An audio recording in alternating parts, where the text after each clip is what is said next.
Okay.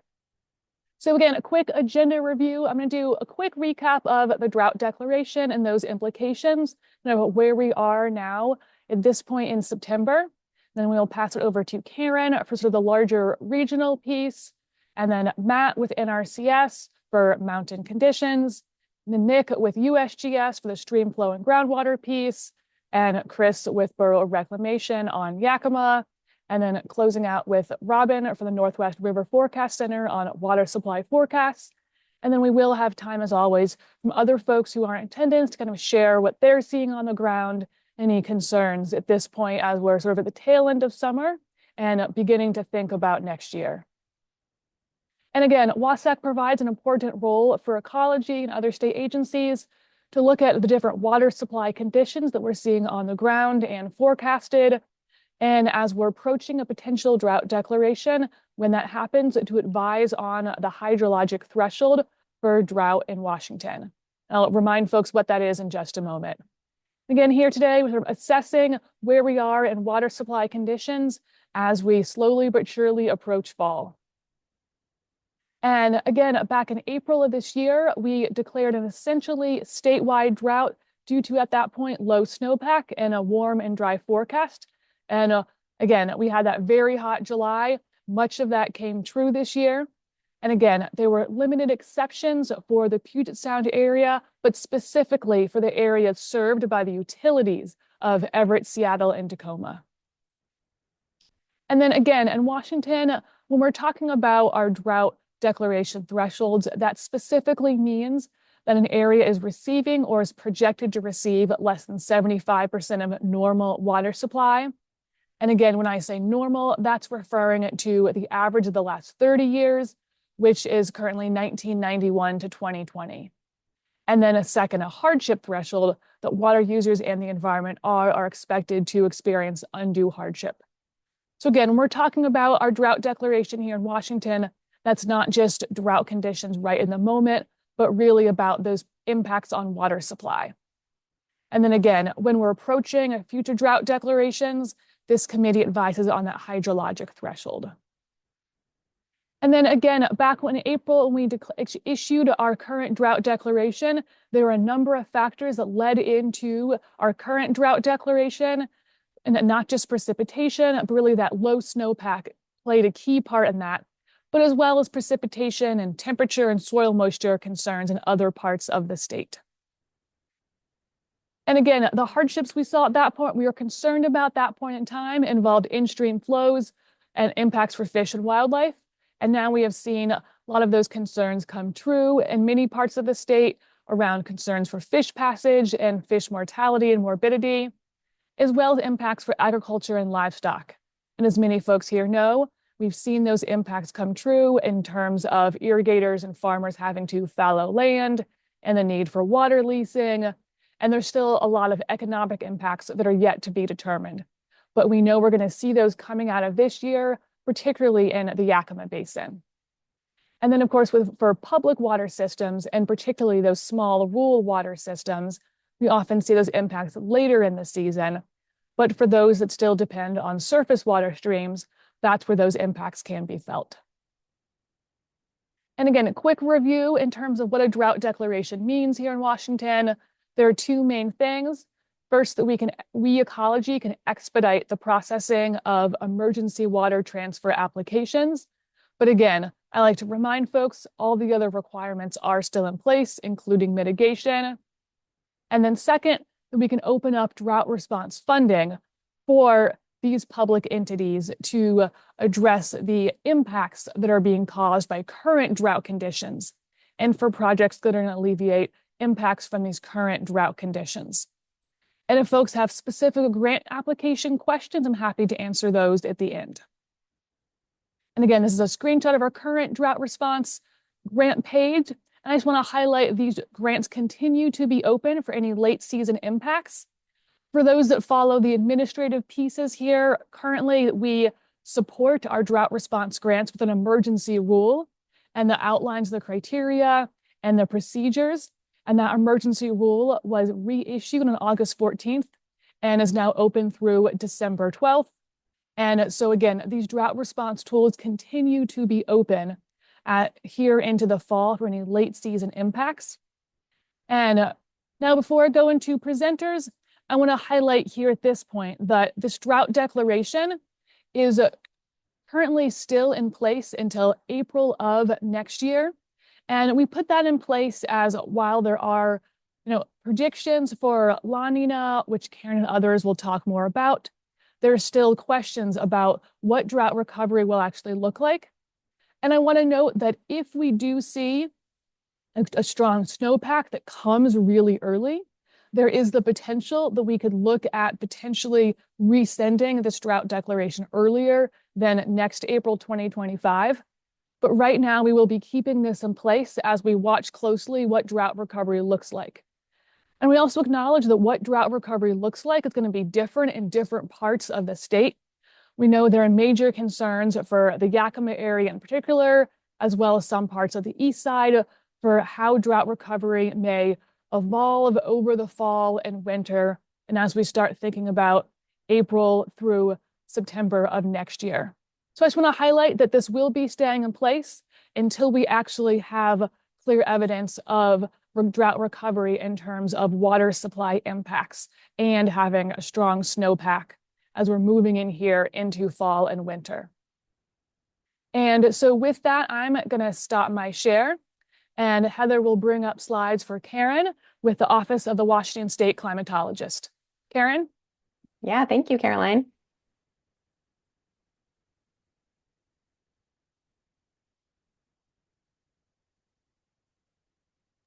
Guys, I'm so sorry. We practiced and everything. It's all If good, not, Heather. yeah, if I have them here ready too, if I need to get them on screen. I think we can do this. Come on. Yeah, there we Can you go. see it? Looks great. Thanks, Heather. Awesome. Good morning, everyone. Karen Bambacco with the Office of the Washington State Climatologist, and I'm going to give a little recap of what our current conditions are and what the outlook is looking like. Go ahead to the next slide, please. So we're almost complete with our water year. We just have this month to go. So this is through September 7th, starting back in October of 23. We have temperature departure from normal on the left-hand side and our precipitation percent of normal on the right-hand side. So we've been on the warm side. We can see a majority of the state between 1 and 2 degrees Fahrenheit above normal for the water year. When you average across the state, October through August ranks as the 11th warmest on record. So on the warm side, we have long records, so this is going back 130 years. For precipitation, we've been a little bit drier than usual. October through August was slightly below normal. The average for the state, about 91% of normal precipitation. We can see that some areas were drier than that. So, the Cascades, that was really important over the winter. In Eastern Washington are more in that 70 to 90% of normal band. But this ranks just as the 47th driest out of 130 years, so not that unusual for our precipitation ranking, which we know that this was mostly a lack of snowpack-driven drought. Next slide, please. This is just looking at August, so the full month that just passed. August temperatures were pretty near normal for the state. They were exactly or almost exactly normal. The ranking is 34th warmest because, of course, our climate is warming. So when you look back at all those 130 historical years, it still ends up as the 34th warmest, although it was very near the recent 30-year normal temperature. On the right-hand side is just our August precipitation. We can see very clear winners and losers for August. Keep in mind, it's a pretty dry month as it is, but average statewide, it did tip into the wetter than normal side, so about 156% of normal, but that's only a half of an inch more than usual because it's our dry time of year, and that ranks 34th out of the 130 years for wet. You can still see Eastern Washington did not receive that precipitation that west of the Cascades and parts of northern Washington did. Next slide, please. because most of the August precipitation fell from a mid-August widespread thunderstorm event with heavy rain. So the left-hand side of this is pretty remarkable for our neck of the woods in the Pacific Northwest. These are the lightning strikes that were recorded from August 17th to August 18th during that stormy weekend. So lots of lightning was accompanied with heavy rain. The right-hand side, those are 24-hour precipitation totals on the morning of August 18th. So when the heaviest rain fell, most of it's in Western Washington, though. We can see, over an inch of rain in King Snohomish counties, parts of it. But when you start to move into Eastern Washington, those real light color blues are like a trace of precipitation. So not a big precipitation maker for east of the Cascades. Next slide, please. So taking a look at the summer as a whole, so June, July, and August, of course, you remember that July was especially warm. That's really the big driver in these temperature anomalies here, more near normal temperatures for June and August. But even still, looking at that whole summer period, it ranks as the 13th warmest summer, so about 1.4 degrees Fahrenheit above that 1991 to 2020 average.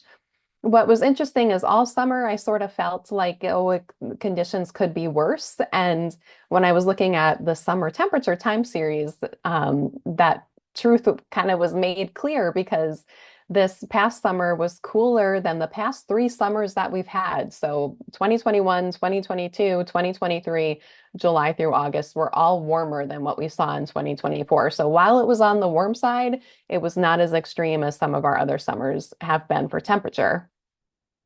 The statewide average precipitation for summer is pretty meaningless because it's very different depending on what side of the state you're on. So average statewide, it was near normal, but we can see that Eastern Washington was much drier than usual compared to Western Washington, where it was normal to above normal for the summer as a whole. When you look at the actual numbers, the deficits in Eastern Washington weren't that large, like between 1 and 2 inches of precipitation for the summer because it's our dry time of year. In Western Washington, we got anywhere from 1 to 4 inches more precipitation than usual for the summer. Next slide, please. So this is the latest drought monitor. One is going to come out tomorrow. So there's always a new one every week. And we can see that some drought has improved throughout the state in Western Washington and kind of in the Cascades. And that's really in response to that August precipitation that fell. And then it's gotten worse in other parts. So the change map is on the right-hand side. So that's where you can see what the changes were made in the last 6 weeks. So pretty much the last time we had a WASAC meeting, those are the changes that have been made. So some movement, one category in either direction, but no real major changes for summertime. There is that area in east of the crest in Eastern Washington where there's severe to extreme drought has seen precipitation deficits going out, 60 to 90 days, even back to January 1st. That's some of the drier areas and where our soil moisture has been low. Next slide, please. So transitioning, sorry, the title got cut off there, but that is 2024. So what's going on in the ocean? So we can see in the tropical Pacific there, some of those blue colors are showing our below normal temperatures with the La Nina getting ready to develop there in the tropical Pacific. There is some warm water off of our coast and further out into the Pacific. That's expected to cool with some of the forecasts that have been coming out. So I don't anticipate that warmer than normal water sticking around through the fall and winter and impacting our temperatures. Next slide, please. So currently the status in the tropical Pacific is neutral conditions, but we are expecting a La Nina to develop. So the Climate Prediction Center has issued a La Nina watch. On the left-hand side, those are showing the probabilities of each of the 3 outcomes, La Nina, neutral, or El Nino. So since our last meeting, some of the probabilities of a La Nina developing have decreased just slightly. So those blue bars are not quite as tall as they were 6 weeks ago. So for example, The chances of a La Nina developing during November to January were 79% at our last meeting, and now they're 74%. So just a slight drop. There's still, it's more likely than not that La Nina will develop, but there's a chance that we could stay neutral as well. That gray bar, those chances aren't insignificant. Chances of El Nino, very unlikely. I'd be shocked if that happened. On the right-hand side, that's showing our model predictions, and the La Nina is looking like it might be weaker than we originally thought. So those are showing the anomalies, sea surface temperature anomalies in the key part of the Pacific Ocean that we monitor. And some of those are just barely crossing into the La Nina threshold. So we think it could be a weak event. But with that said, that doesn't mean that it won't still impact our weather here in Washington. So weak, moderate, and strong La Ninas can impact our weather in Washington. Next slide, please. And so to take just a quick look at it, and there's so many ways you can slice this data. This is just looking at some historical weak La Nina events. There's not that many. Some of these were going way back in the 50s and 60s, and I would argue that our climate is different now than it was then, so they might not be the best things to look at. But even looking at those La Ninas compared to a longer term average, so we chose 1951 to 2020 to compare our anomalies to, just so we can get some of that climate change that's happening. On the left-hand side, this is temperature. So the blues, this is a standardized temperature anomaly showing that tends to be cooler November to March during La Nina events and wetter for especially Western Washington and the Cascades from November to March during La Nina events, even for weak ones. So that is potentially good news for our drought. Next slide, please. So moving a little bit more into the forecast. So these are lots of different model runs. The top plot is the National Multi-Model Ensemble. So it's an average of lots of different seasonal climate models being run for October to December temperatures. And overall, it's looking like we could still be a little bit on the warm side according to the seasonal forecast models. Down below, these are all the individual thumbnails of some of the models. And then on the bottom right, the IMME is an international model ensemble, also showing slightly warmer conditions over Washington for October to December. This is compared to the 1991 to 2020 average. Next slide. For precipitations, near normal to slightly wetter there on the western part of Washington. In the ensemble on the top, some of those individual thumbnails, you're getting different solutions. A few are showing drier, but more often than not, they're going for wetter than normal for October to December. And the international ensemble on the bottom left is also showing wetter than normal for October to December. Next slide. This is the official forecast, though, out of the Climate Prediction Center. So they are looking at the model output that I just showed you, along with other things like long-term trends, what La Nina is doing, et cetera. And they're backing off some of that warmer than normal. They're kind of picking a little bit of a middle scenario, and official forecast is equal chances. They're not hanging their hat on what those models are showing. So we officially could see temperatures go either way for the early part of the fall. They are staying consistent with what the seasonal forecast models are showing and saying above normal precipitation likely for October through December. Next slide, please. And I wanted just to quickly show this. This is the official forecast for January through March of 25, so getting further out into our winter. And the seasonal forecast, or the Climate Prediction Center, is showing below normal temperatures, a higher likelihood of that, and above normal precipitation. But in their forecast discussion, they're saying they're really basing this mostly on the fact that we're seeing La Nina. And so I did want to point out that the national multi-model ensembles, so all those like thumbnails that I just showed, are showing more near normal temperatures during January and March. They are consistent with the above normal precipitation, which is good news. But I think the below normal temperatures are not really certain. It remains to be seen at this point in the season what later winter will look like, depending on how that La Nina develops. Next slide, please.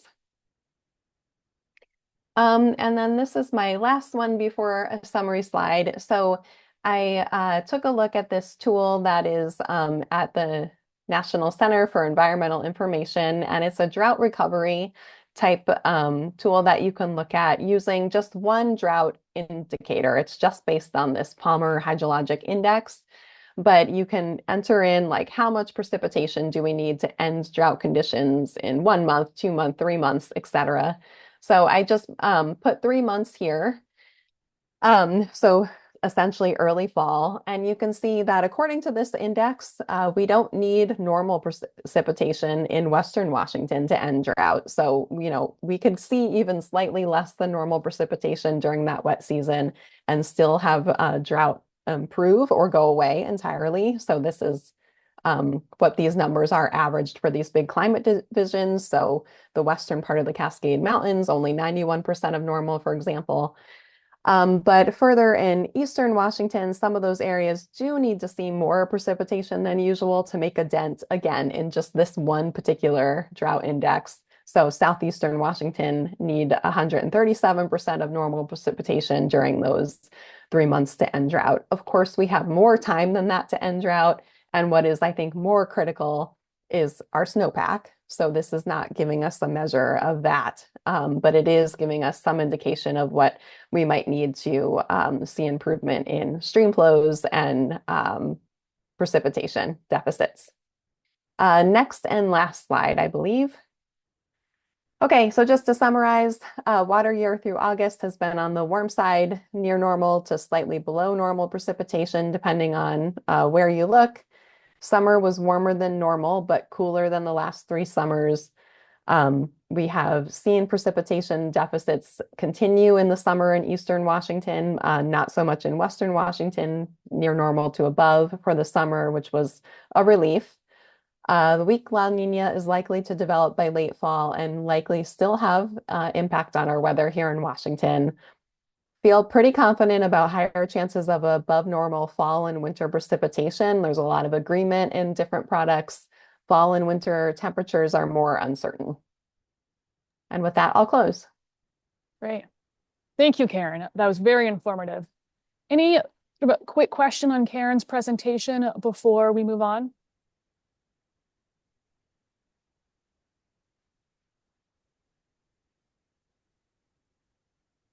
Okay, we'll go over to Matt. Thank you, Karen. All right. Hello, everyone. I'll go ahead and share my screen. Let's see here. There we go. And hopefully you all can see it. If not, feel free to speak up. Not yet. Oh, not yet. It looks like it stopped sharing for some reason.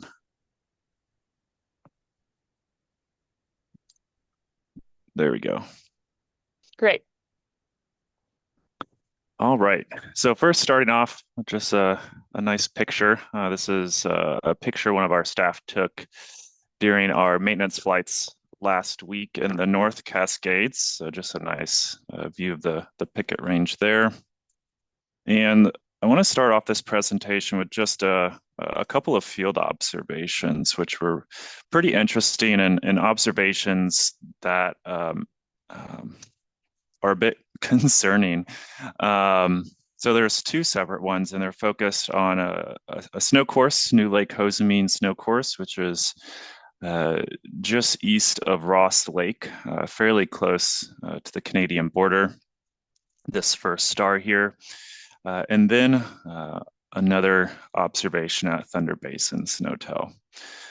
So typically at the New Lake Hosamine snow course, we aren't able to land in the summer because it's a pond where the landing zone is. And usually it's more a lake than a pond. But this year it wasn't there. So we were able to land at the site. There was a little bit of water stored in sort of the central portions of the pond and lake.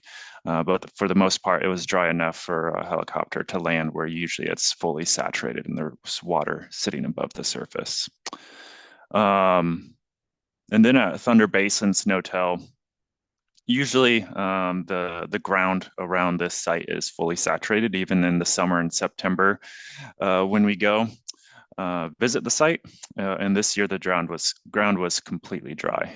We had an NRCS staff member along that's been to this site for several years now, and he noted that out of all of his times being at this site, this is the first time it was completely dry. So just some, I think, very helpful field observations that just sort of bolden the dry conditions that are prevalent across the North Cascades right now. All right, so getting into conditions now, first touching on precipitation. Precipitation hasn't changed too much since our last meeting and throughout much of the summer. Statewide, water year-to-date precipitation is sitting right at 88% of normal. Last meeting, it was 89% of normal. So like I said, not much change. And the only area that's really near normal is the area around Mount St. Helens. Elsewhere, and there's a few scattered sites that are near normal, but elsewhere, water year to date is mostly moderately below normal across the state. And now moving to monthly precipitation. First, taking a look at the map on the right, which is showing August precipitation. August was a fairly wet month compared to normal.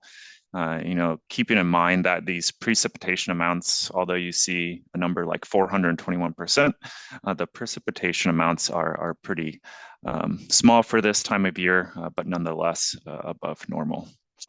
And now looking at month-to-date precipitation, which is the map on the left-hand side. And so far, we're not quite at the halfway point in September, so this is a bit early to be looking at this, I think. But month-to-date precipitation so far is well below normal across much of the state, with very few exceptions. But hopefully, as we push through September, get some cooler temps and some rain, hopefully these numbers will improve as we progress through the month. Now taking a look at precipitation since the start of summer, June 1, meteorological summer, I should say, to September 9th, and comparing that to the normal period. And across the state, although summer precipitation, again, is not a lot, precipitation was still near to above normal across several areas in the state, with the exception of some regions in eastern Washington and portions of south central and southeastern Washington, notably in that portion of the Snake Basin in Washington. And then also, I should point out too, a few of our sites in sort of the southern portion of the Wenatchee Range, just south of Wenatchee there, those sites have recorded precipitation during the summer that's mostly well below normal. And now moving on to soil moisture. Taking a look at a few sites spread across Washington, mostly in the Cascades, and one site on the Olympic. So these are the same grouping of sites that I showed last time. First, looking at on the Olympic Peninsula at the Bucking Horse Snowtail site, data's getting a little bit scattered here. That might be due to a potential lightning strike nearby.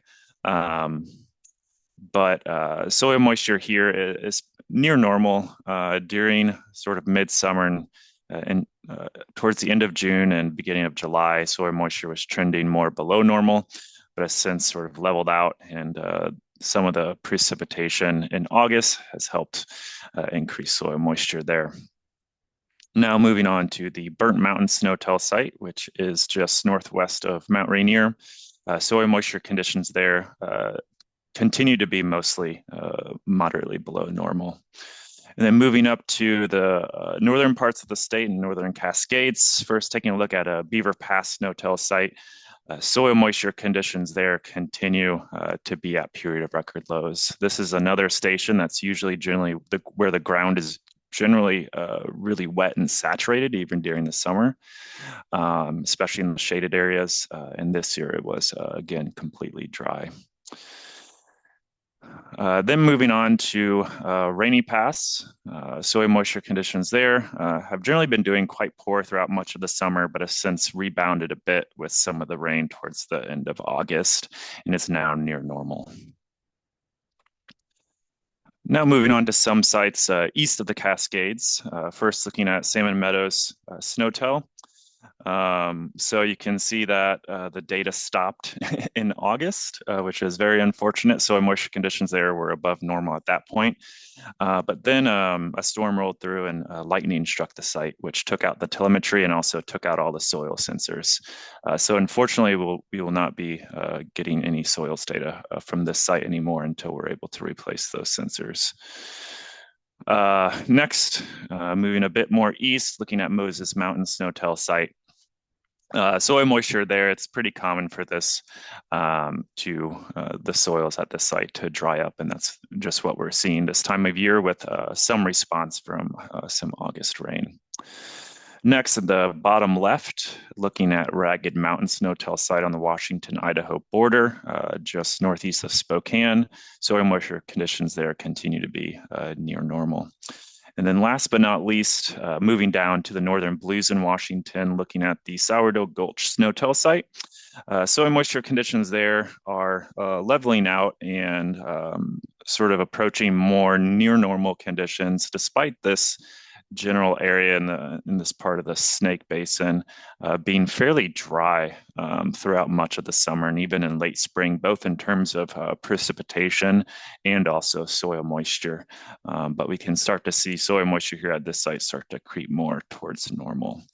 But there is indication that this broader region, the northern blues, is still quite dry, as we can see from some of these satellite and model-based soil moisture products.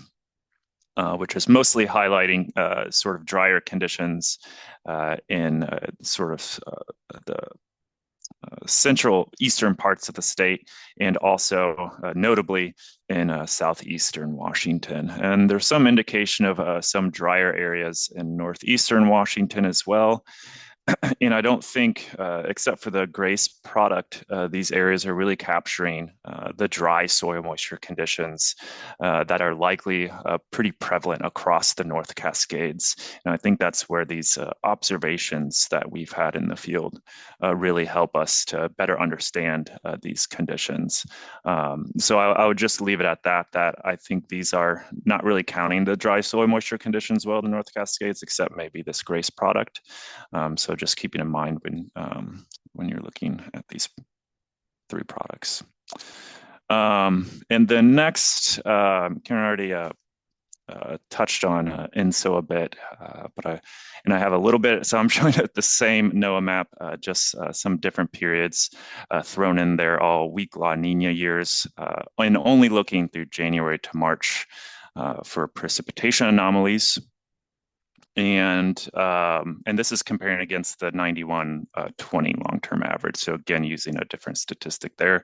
So keeping that in mind when looking at this map, which is showing generally lower precipitation during these more recent weak La Nina years. But if we look at snowpack, most of these years, if we just look at peak snow accumulation, snowpack was generally above normal. So there is I think in more recent weak La Nina years, a trend towards more maybe slightly above normal peak snowpack, but certainly, and we see in 2001, snowpack was generally quite poor during that event. With everything, especially with weather and the climate, there's always variability, so keep that in mind. But I thought this was just an interesting piece to add into this presentation. And that is all I have. Great. Thank you very much, Matt. And yeah, very much appreciate those observations and that concluding piece about some of those questions and uncertainties for this fall and upcoming year. Any quick questions for Matt before we jump to Nick?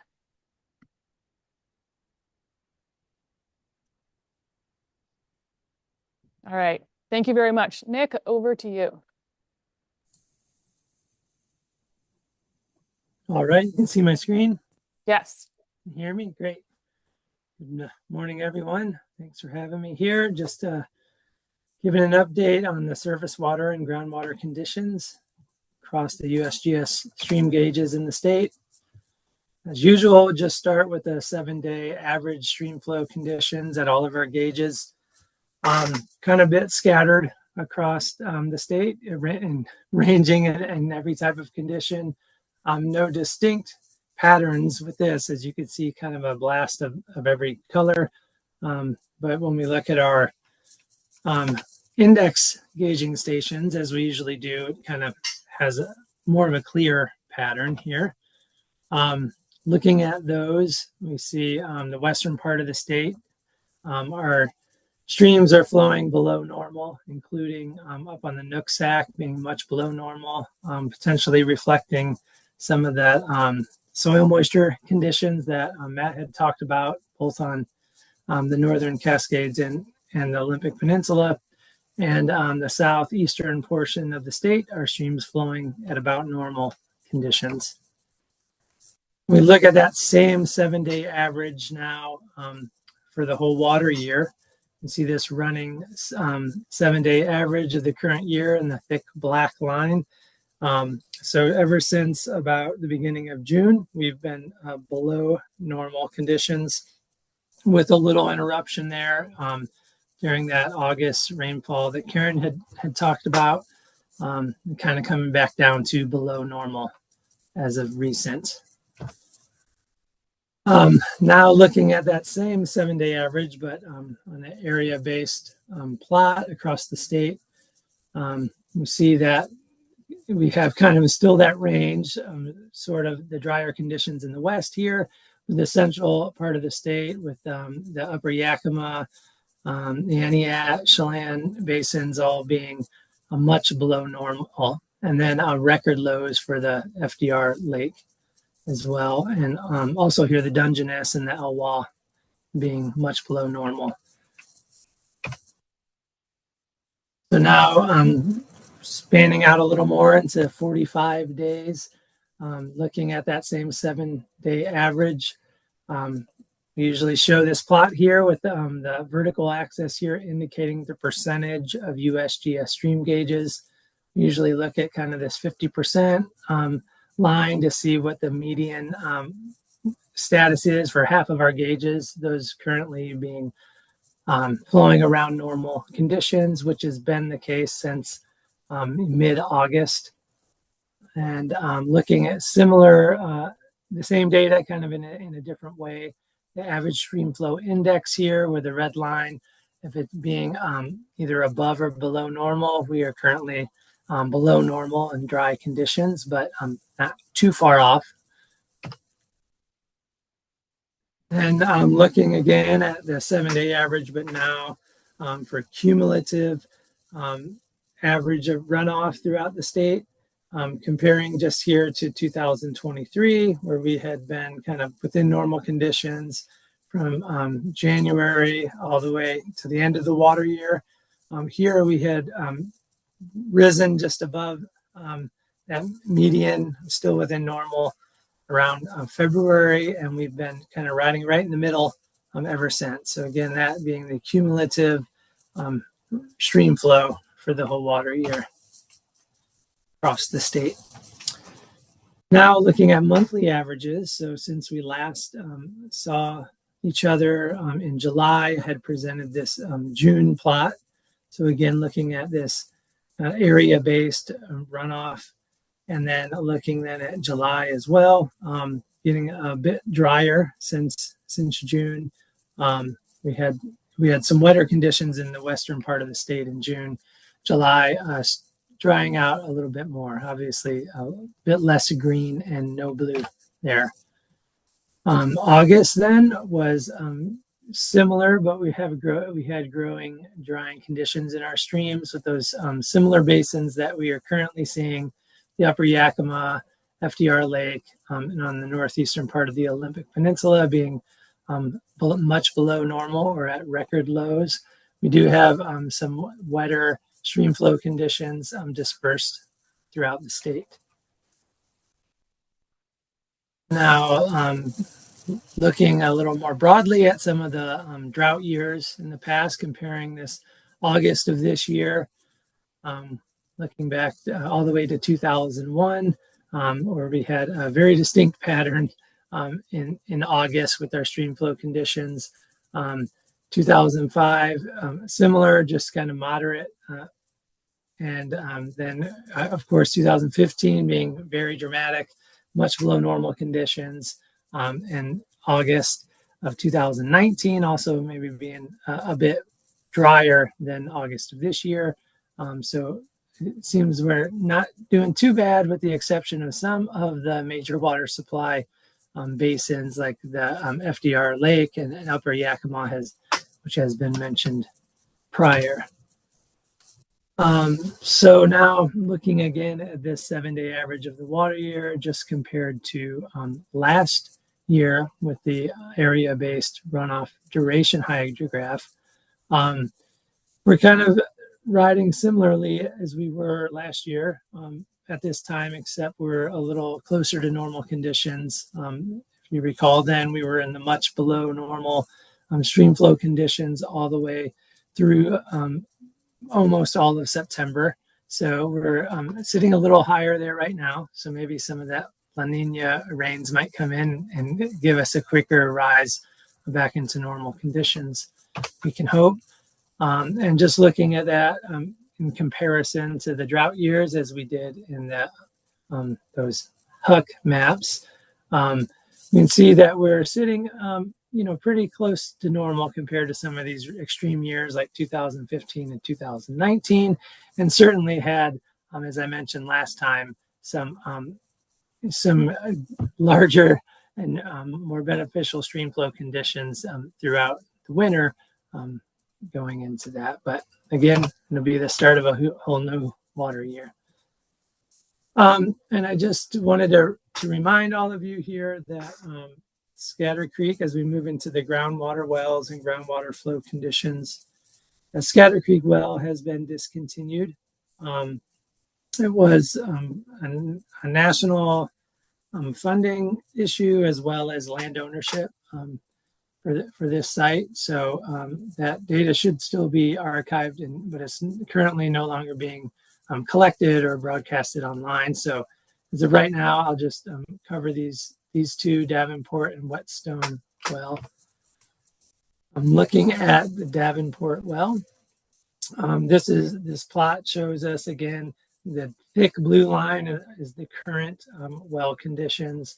This thinner kind of tan gray line is the last year's conditions. And then this dotted line that's actually indicated by lighter thin blue up here is the median groundwater conditions there. So currently sitting below the median, but better than last year with more water in that aquifer at the Davenport well. And if we look at, I did want to remind you, I guess I don't have the key on here right now, but this blue being provisional data that has yet to be approved compared to the green here, which is already approved data.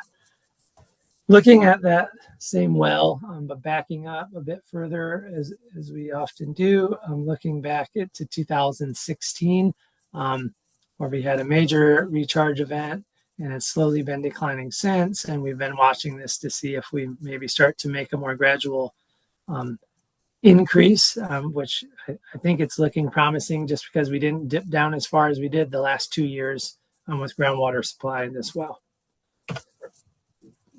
Excuse me. Then the Whetstone well on the southeastern part of the state, same plot, the current or same type of a color scheme anyway to this plot. The current conditions in dark blue here showing that we are below not only last year, but also the median conditions at this groundwater well. We'll go to the next slide, which is backed out again, this time till 2019, where we have mostly stable groundwater conditions at this well with a couple of major recharge events in the past. And we're just kind of going through that cycle, looking like we are kind of on this, maybe a similar downward trend since that peak in 2019. We had one in 2022, and we're kind of our lows are getting a little bit lower since then. And with that, I did want to mention, I usually show these colored plots from Groundwater Watch. and it's the R script isn't connecting and grabbing those plots now. So I added some extra plots here, but hopefully they'll be back up and running. I have folks looking into that. And then just to summarize here, the 7-day average stream flow at our 8 index gauging stations being normal, basically in the southeastern part of the state, being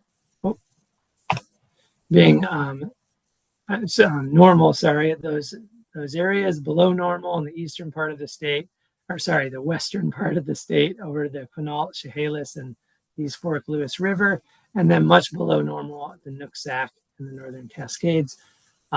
Cumulative runoff hydrograph is showing currently normal stream flow, and the monthly average groundwater conditions at Davenport being below the median but above last year, whereas the whetstone is below both the median and last year. And with that, take any questions if anyone happens to have any. Great. Thank you very much, Nick. Any Sure. quick questions for Nick before we move over to Chris?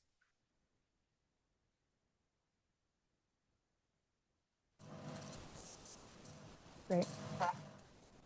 And Nick, I just want to say to you, appreciate those comparisons with the other years for August.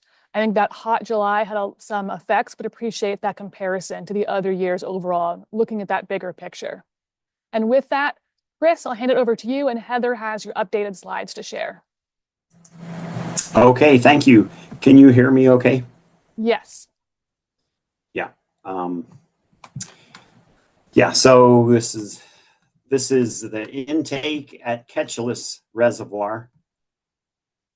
And it's looking about, this was taken a couple of weeks ago. So it's a little bit lower than that even now. Okay, next slide. I will, we're going to look at the water supply and operations outlook for this fall. Okay, next slide. We did improve the pro-rationing rate to 52% from 51 at our TWSA meeting last week. We put out a news release for that. Next slide.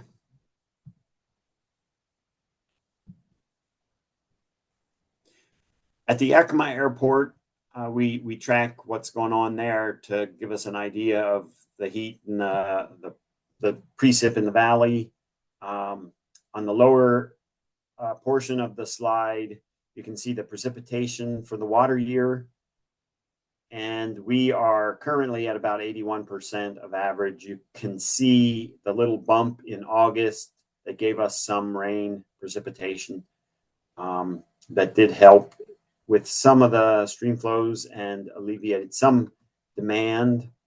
But other than that, we've been fairly dry since, most of April, May, June, July, and August. But I'll go to the next slide. And this is at our reservoirs. Across the top, you see green numbers in percentages. Those are the percent of average that we've received for that month at our 5 reservoirs totaled up. And the green line with numbers above it is the total precipitation at those 5 reservoirs summed together.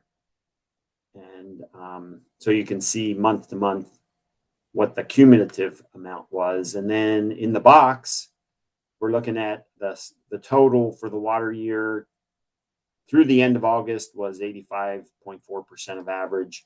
But to note, we did have above average precip in August. Of course, the total amount, the average total is not a great number. So it's easy to get pretty good looking numbers if you have a couple of precipitation events, but everything helps. But I will point out that February, March, April, May, and July were all below average. And that led to our conditions that we're seeing now. We did have an above average month in June. Okay, next slide. This is a graph showing the flow into the reservoirs. This year is designated with the green line, and we trend to tighten up. There's not a real large difference at the end of the summer into September between average and the low end, but we are just below average. But for the water year, 78% of average. Next. And I'm showing you here the observed flow at the Yakima River near Parker. That's our control flow below all of our major irrigation diversions, where we do target a minimum flow. Again, the green line is this year. The black line is the median, or the average, sorry. Red is the low end, blue is the high end, and you can see that we've been just running along near the minimum. Our target flow is at the minimum level that we designate. We have a tier system, and there are 4 tiers, and we're at the low end of those tiers. Next slide. This is an indication. Well, this is the major diversions. The green again is this year. You can see that we are below average. The March through August was 85% of average. You can see that we've had some small bumps where we've had heat and maybe some moderating demand where it's cooled off. And so we did cool off toward the end of August, but then we got some heat again. Next slide. And the reservoir system currently, well, this as of September 1st, this is what went into our total water supply available forecast. We were at 272,000 acre feet, 56% of average. We're actually down close to 210,000 acre feet right now, which is about 50% of average. I don't know if you can quite tell, but this curve actually started to go more steeply, drop more steeply than the drop from last year, which is in gold. That's 2023. And we are tracking very close to 2023. We expect to have similar carryover in our reservoirs as we had in 2023. Next slide. And this is our total water supply available forecast. The first 3 lines are the supply. Then we have the sum of the supply as the TWSA. And I'd like to draw your attention to the center column of numbers. That's the adopted, that's the official forecast. We also look at the low and high end.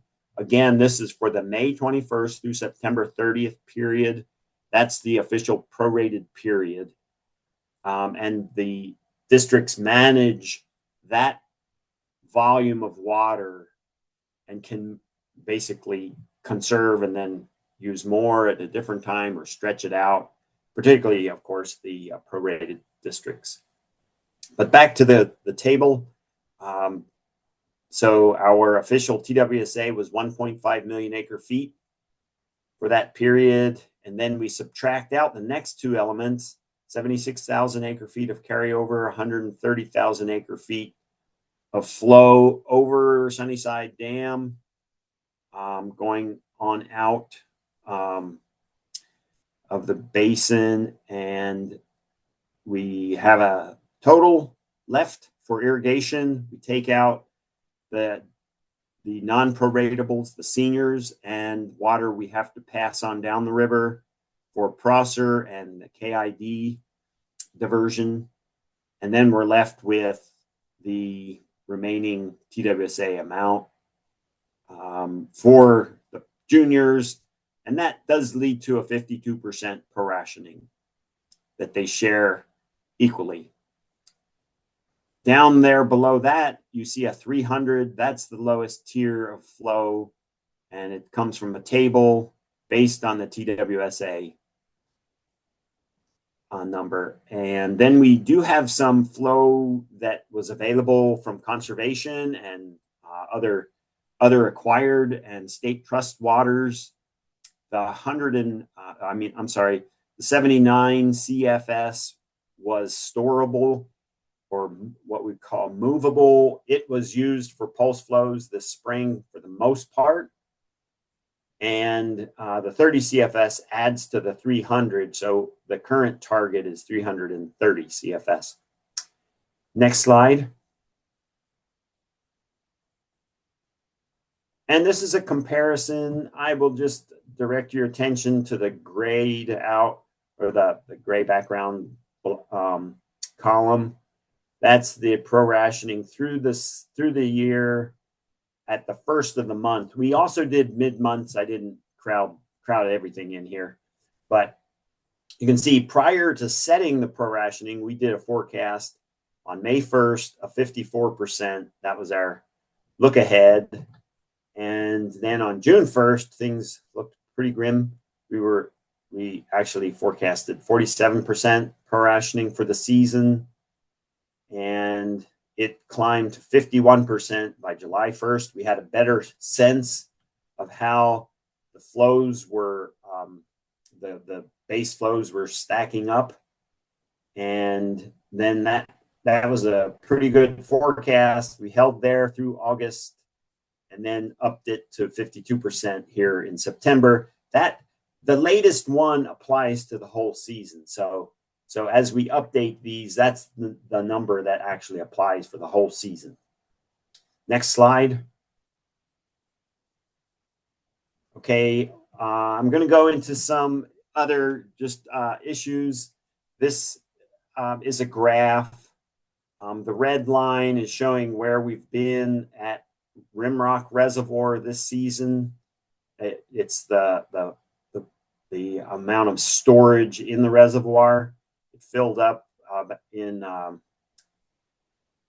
late June, July, early July. We hold that pool higher and then start to use it in late summer and into September for what we call the flip-flop operation, and then it begins to decline once we start to increase the flows. As the supply from the upper Yakima Basin declines, we have to release more from Rimrock. And one of the concerns is a fisheries concern of how low that reservoir goes.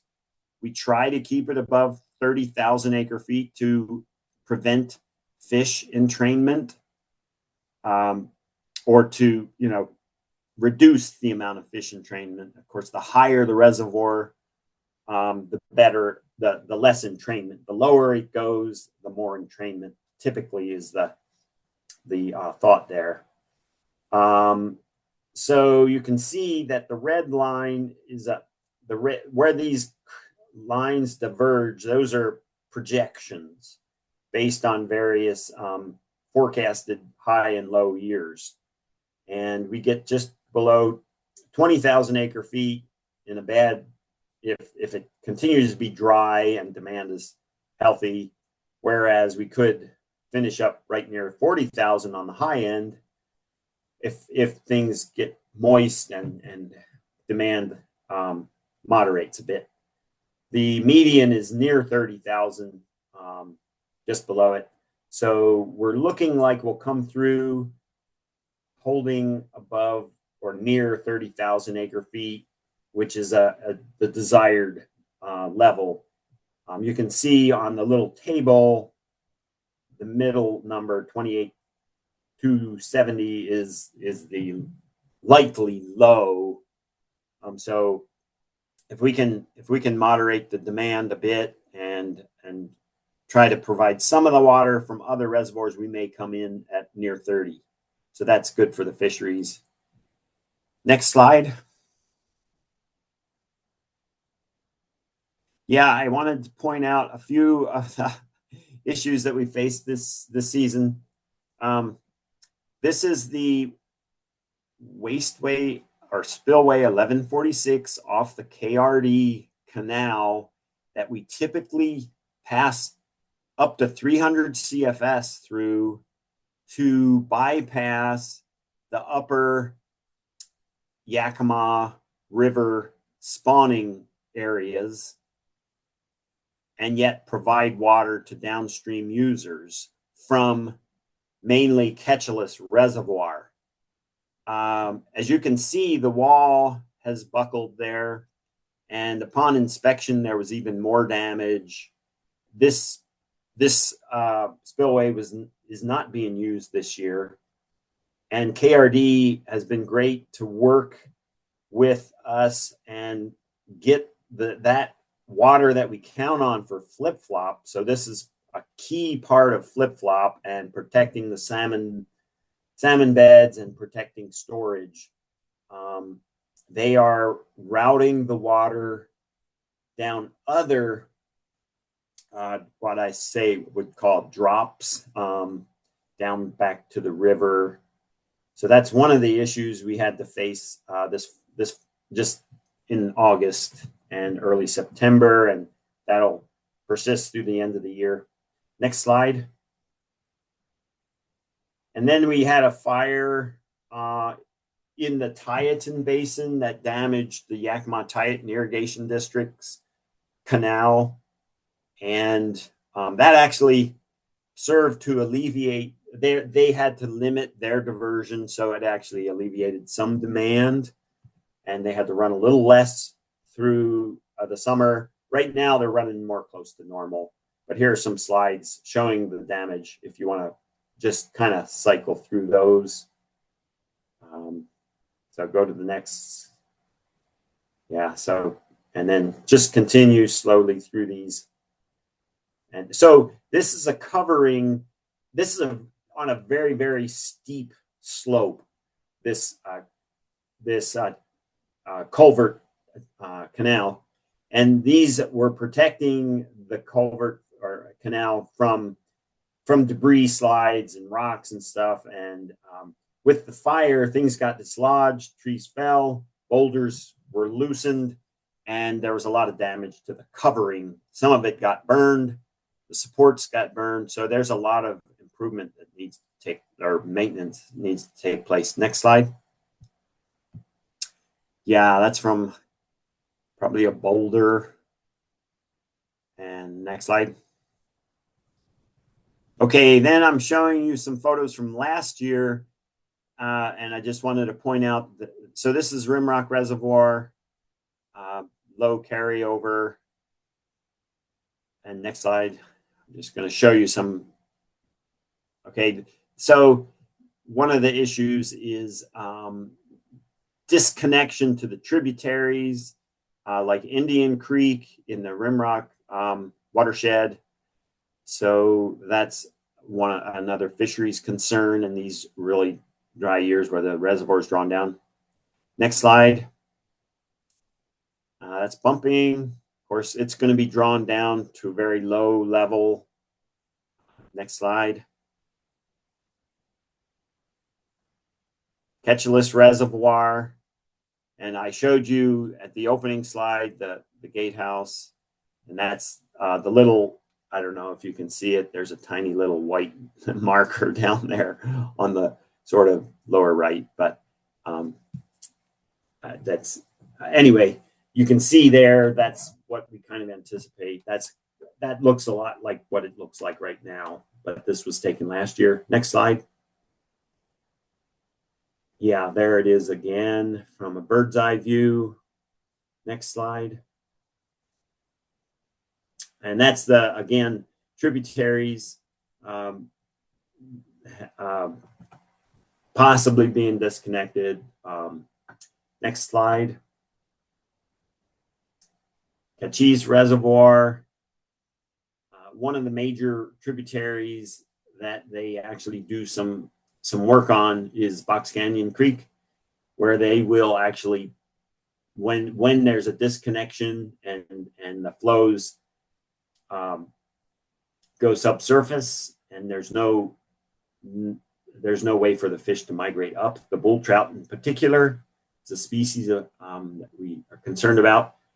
They do build visqueen and strawbale channels to help connect the disconnected sections. Next slide. Yeah, that's Kachis. This is when it's full, of course, this is all covered up.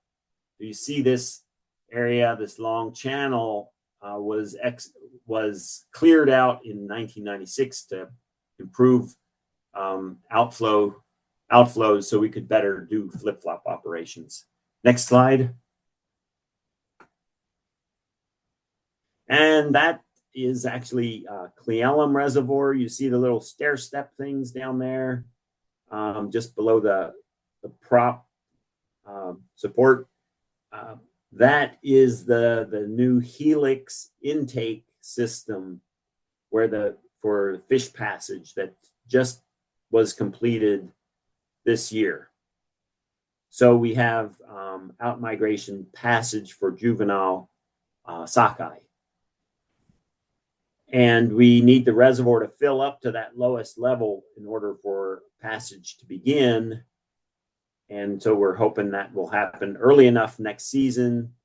But of course, we have a heavy lift, but not impossible. Next slide. Again, tributaries and the upper reaches of the reservoirs being dried out. Next slide.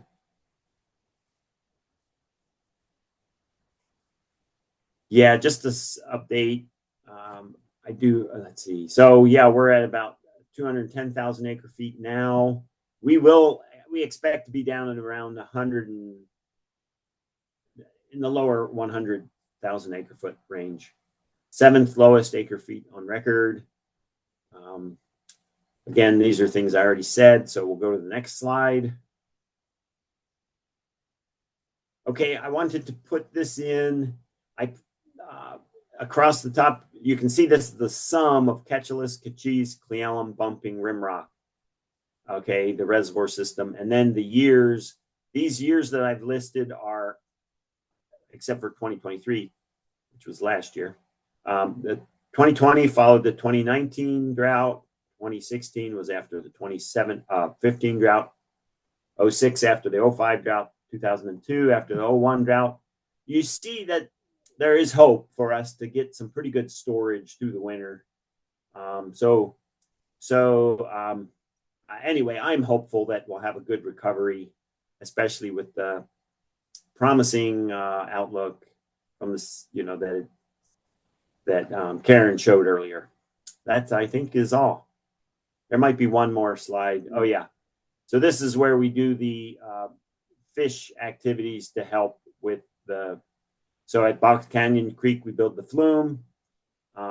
There's bull trout trap and haul below the dams where there's issues, or in other places. Yeah, so that's all. Thank you. I thought I'd show you some of those other things other than what I normally present. Great. Yeah, thank you very much, Chris. Those images that really do tell a story, and appreciate that last graph on comparing to past years of the year after drought and what that may say for recovery with our current level of unknowns. So with that, I will pass it off to Robin. All right. Good morning, everyone. Okay. All right. Hello, my name is Robin Fox. I'm the service hydrologist at the Weather Service office in Spokane, Washington, and helping out with Amy, who is unavailable today. And I wanted just to kind of give a little overview of how the Weather Service is segmented across the state. Amy and Brent and I thought this would be a good review to remind everyone that we have different offices that take part in the different hydrology and weather forecasts across the state, with the Seattle office, where Brent is taking care of the west side, especially the northwest portion. Andy Bryant at the Portland office that takes care of southwestern Washington. Myself in Spokane that takes care of a big chunk of northeast Washington, and then the Pendleton office in Oregon that takes care of the Yakima and Tri-Cities and Walla Walla areas. And overall, with Amy at the Portland office at the Northwest River Forecast Center that takes care of all of the forecasts for the river flows, stages, and water supply. So with that, I kind of followed the same theme. We met back in June and just kind of updated the conditions of what we've seen through the summer.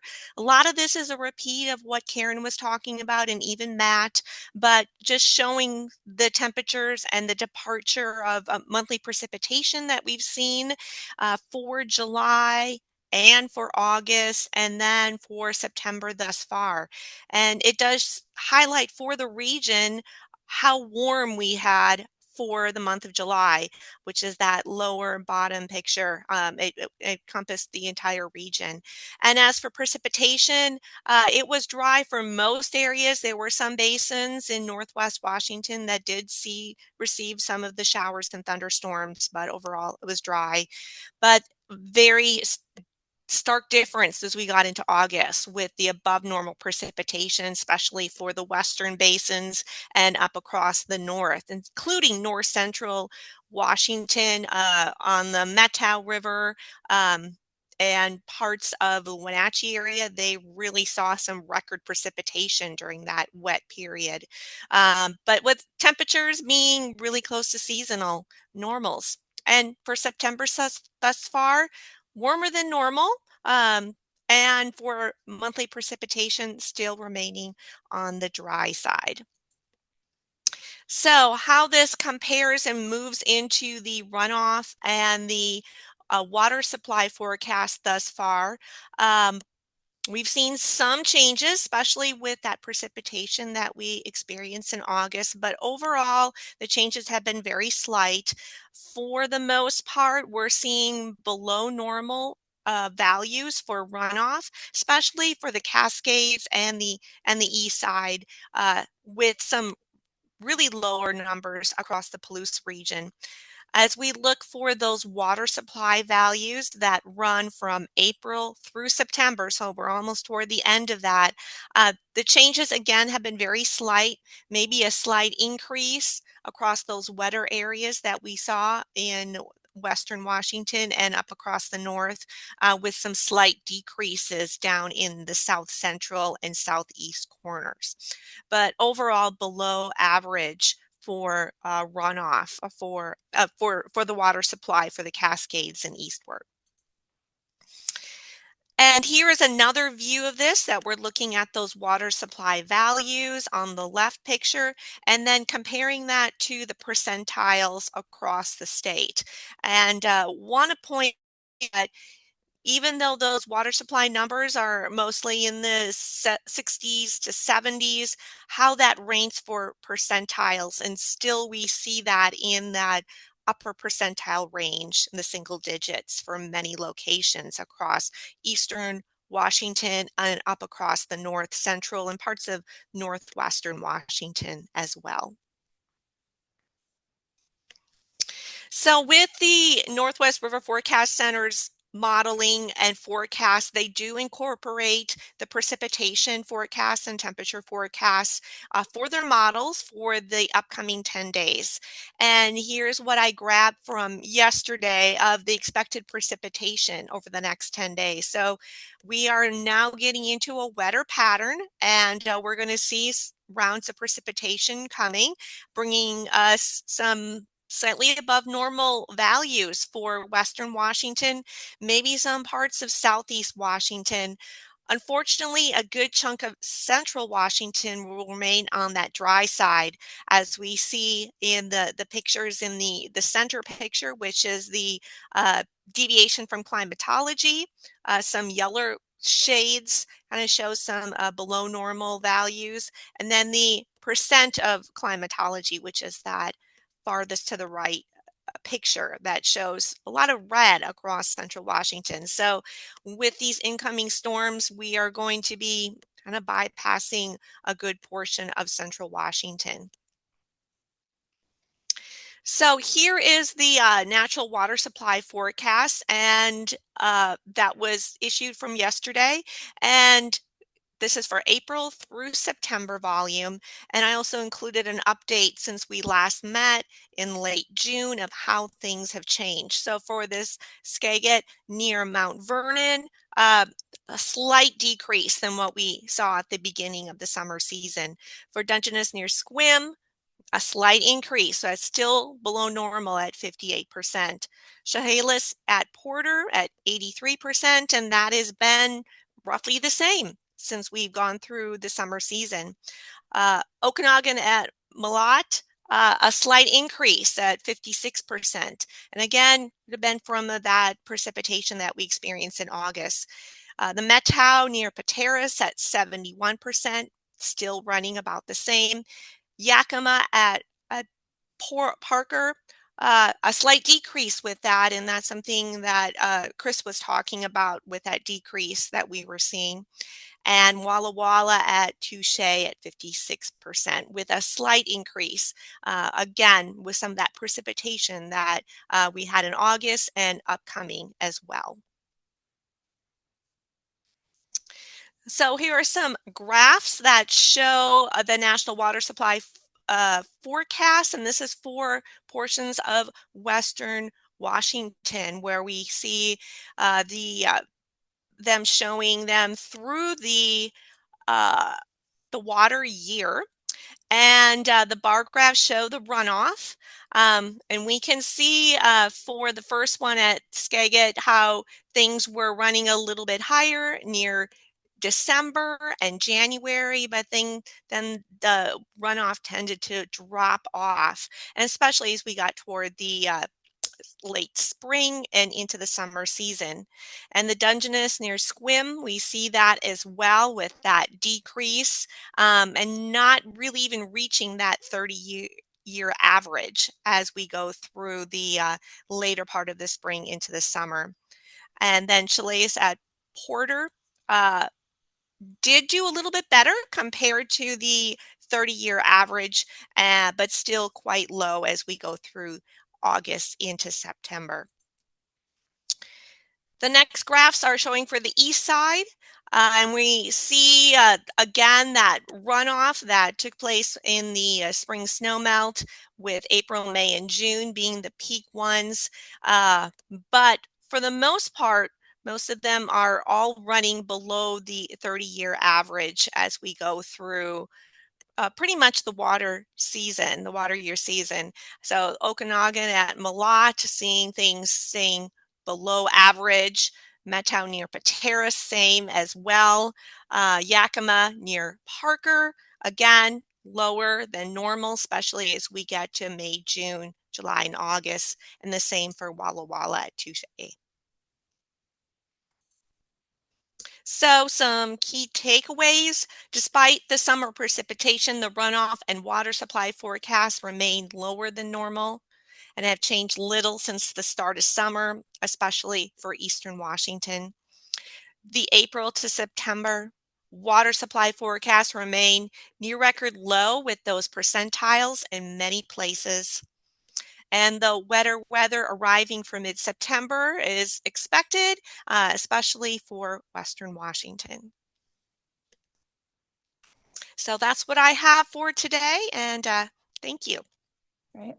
Thank you very much, Robin.